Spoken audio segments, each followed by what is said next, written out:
¿Qué tal, chicos? ¿Cómo están? Buenos días. El día de hoy vamos a ver un poquito de los efectos y filtros que se puedan aplicar en Photoshop. Sí, vamos a ver qué tan importante es para nosotros el manejo de estos efectos y filtros que vamos a usar.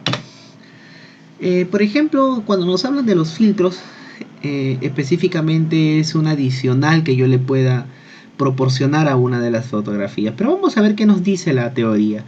Los filtros se emplean para limpiar o retocar las fotografías, aplicar efectos especiales que doten a la imagen de la apariencia de un bostejo o un cuadro prácticamente impresionista, o bien crear transformaciones exclusivas mediante distorsiones y efectos de iluminación. Los filtros que ofrece Adobe aparecen en el menú de filtros. Algunos filtros que proporcionan otros desarrolladores están disponibles en forma de plugins. Ahora les voy a explicar qué es un plugin. Una vez prácticamente instalados, ¿no? Claro está. Estos filtros de plugin aparecen en la parte inferior del filtro menú, ¿no? En la parte inferior del menú filtro. Los filtros inteligentes aplicados a objetos inteligentes permiten usar filtros no destructivos. Los filtros inteligentes se almacenan como efectos de la capa en el panel. Claro está, en cada una de sus capas. Y se pueden volver a ajustar en cualquier momento a partir de los datos de la imagen original que contenga el objeto inteligente. Para obtener más información prácticamente sobre estos filtros que nosotros vamos a usar, o con referencia a los filtros inteligentes y la edición no destructiva, vamos a prácticamente a diferenciar en lo que es un plugin. Cuando hablamos de un plugin, específicamente estamos hablando de un objeto, es decir, de un ejecutable, como ustedes de repente lo conocen, de un instalador, de una aplicación adicional. ¿Y para qué nos ayuda estos plugins? Para que nuestros efectos, nuestros filtros sean mucho mejor y automáticos, ¿sí? Es decir, ya no lo vamos a trabajar manualmente, sino lo vamos a trabajar de manera automática, ¿sí? Entonces vamos a ver por acá un poco de qué cosa más nos proporciona el Photoshop. Photoshop nos proporciona numerosos efectos como sombras, resplandores o biseles que permiten cambiar la apariencia del contenido de una capa de forma no destructiva, justamente de la que hablábamos. Los efectos de la capa están enlazados con el contenido de la capa, claro está. Claro está también al mover o editar el contenido de cada capa. Se aplican los mismos efectos al contenido modificado. Por ejemplo, si aplica una sombra paralela, que ya lo hemos visto anteriormente, a una capa de texto y añade más texto, se añade sombra de forma automática al texto nuevo. Un estilo de capa consiste en un efecto o varios efectos que se aplican a una capa o a un grupo de capas. Puede aplicar uno de estos estilos preestablecidos que ofrece Photoshop, o bien crear un estilo personalizado mediante el cuadro de diálogo estilo de capa, a lo que nosotros lo denominamos como plugins, ¿sí? El icono de efectos de capa que aparece a la mano derecha del nombre de la capa en el panel específicamente nos muestra con una F y una X. Cada vez que veamos una F y una X, específicamente estamos hablando de efectos, ¿sí? Puede expandir el estilo en el panel de capas para ver o editar los efectos que forman el estilo. Puede aplicar varios efectos en un estilo de capa. Asimismo, más de una instancia de algunos efectos pueden componerse en un estilo prácticamente de capa. Si ustedes se han dado cuenta, acá lo que hemos visto y hemos hecho mención a cada momento: capas, estilos, efectos, ¿no? Efectos, estilos, capas. Estilo, efectos, capas, capas, estilo, efectos. Entonces, profesor, si nosotros podríamos entender de repente un poco mejor a qué se hace referencia con efectos, estilos y capas. Cuando nosotros hablamos de una capa, prácticamente estamos hablando de una hoja bond y sobre ella puesta una mica, ¿cierto? Como lo hemos visto, ¿no? La mica es la que utilizamos para guardar documentos. Y de repente nuestros efectos van a ser diferentes lapiceros, colores o plumones.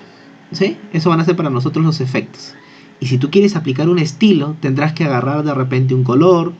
Quieres hacer un estilo, por ejemplo, circular, puedes agarrar un lapicero. Quieres hacer un estilo de líneas, agarras un crayón y empiezas a pintar sobre la capa, ¿cierto? Entonces, en ello nosotros hacemos referencia a lo que es una capa, un efecto y un estilo, ¿sí? Cada uno de ellos es distinto, no te vayas a olvidar, y cada uno de ellos también trabaja independientemente. Vamos a ver por acá, por ejemplo, acá tenemos a un personaje, ¿ya? Y en este personaje tenemos una letra, ¿no? Una letra F y encima una fotografía, ¿no? Aparentemente se hace difícil, pero la parte de la visualización prácticamente hace que nosotros lo veamos desde otra perspectiva, ¿no? Entonces tenemos acá un personaje, ¿sí? Yo lo veo fácil, sencillo, ustedes me imagino que también. ¿Por qué? Porque simplemente son dos pasos, las fotografías con la mano cruzada y luego dibujar la letra F, que sea de ese tamaño aproximadamente. Poner encima la foto y ¿qué hacemos? ¿Qué más podríamos hacer? Esta foto simplemente la podríamos poner un poquito transparente. ¿Para qué? Para poder cortar con la herramienta adecuada que ya hemos aprendido anteriormente este espacio. Este espacio. Y se acabó. Así de fácil y sencillo. Vamos a ver por acá.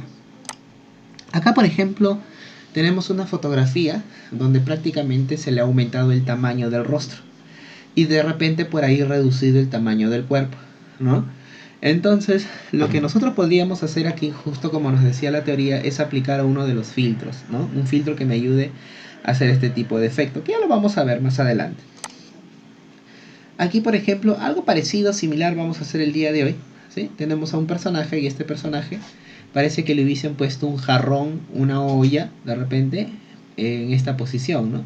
Uno lo observa, si uno se pone a apreciar, por ejemplo, se va a dar cuenta de que sí, ¿no? Efectivamente puede ser un jarrón, una olla de barro, ¿no? Entonces, es ello el poder aplicar nuestros efectos, nuestros estilos. Aquí, por ejemplo, tenemos algo bien sencillo, ¿no? Una fotografía. En esta fotografía el rostro está normal, por si acaso, y lo único que se ha hecho es seleccionar el rostro e invertirlo, ¿no? Invertirlo para que tome esta forma, ¿no? Entonces, si ahí tú te das cuenta, se observa, ¿no? Podríamos observar, analizamos bien y nos damos cuenta de que no habría, entre comillas, ninguna imperfección. Aquí, por ejemplo, está mucho más sencillo, ¿no? Una fotografía normal, ¿no? Simplemente se separó la cabeza del cuerpo y esta posición de los brazos es una fotografía aparte, claro está. Lo recortamos bonito y simplemente lo ordenamos, ¿no? Y dándole los efectos necesarios y adecuados. Ahora, antes de pasar a la parte práctica, me gustaría mucho que ustedes puedan analizar esta fotografía, ¿sí? Antes de irnos a los efectos y todo lo demás, analicen esta fotografía. Una consulta: ¿cuántas fotos creen ustedes que se debió haber tomado este chico, este personaje, para que pueda hacer este efecto? A ver, piensen un ratito, ¿ya? Visualicen bien y cuántas fotografías creen ustedes, ¿verdad? ¿Cuántas fotografías creen ustedes que se ha tomado este personaje? ¿Sí? Una vez que ya sepan la respuesta, ¿sí? Anótenlo por favor y cuando termine el video, ¿sí? Me responden ahí directamente, ¿no? Me dicen: profesor, ¿sí? En la fotografía donde está el efecto con los brazos, hay una fotografía, se ha tomado 2 fotografías, 3 fotografías, 4 fotografías para hacer este efecto, ¿sí? Entonces, de tal forma que yo puedo ver su punto de perspectiva, ¿no? Su punto de análisis. ¿Cuántas fotografías creen ustedes que debió haberse tomado este personaje para que haga este efecto? ¿Sí? Entonces, esa parte simplemente lo analizan, ¿ya? Lo analizan y simplemente me pone, ¿no? Profesor, 4 fotografías. Una vez que termine el video, 4 fotografías, profesor, 5 fotografías, 6 fotografías, una fotografía, no lo sé. Ustedes me indican, ¿sí? Ahí me escriben de frente en el grupo de WhatsApp y no hay ningún problema, ¿sí? ¿No? Por ejemplo, acá, miren, fíjense acá, esta es una foto, ¿no? Se ha hecho un recorte y se ha aplicado, ¿no? Se ha puesto la fotografía de los brazos juntos acá, ¿no? Entonces, pero también ustedes se darán cuenta que hay una sombrita bien oscurita. Ese es un estilo, ese es un efecto que se le puede aplicar para que dé la apariencia de que no está bien directa la fotografía, ¿no? Que está simplemente ahí bien puesta, pero con algún efecto para que le dé la apariencia de que prácticamente está pegado estos brazos, ¿no? ¿No? Entonces por ahí vamos a ver bien, piensen ustedes, ¿no? Y me indican, ¿no? Profesor, ahí escríbanme en el grupo de WhatsApp, profesor, hay 2 fotografías, hay 5 fotografías, creo que hay 3 fotografías, el que debió haberse tomado, ¿no? Y el que me ponga su análisis, profesor, ¿por qué? Porque uno es para los brazos y otro es para el cuerpo. No lo sé, ustedes vean, ¿sí? Vean cómo ustedes me pueden explicar que nosotros podemos hacer este efecto, ¿sí? Muy bien, chicos.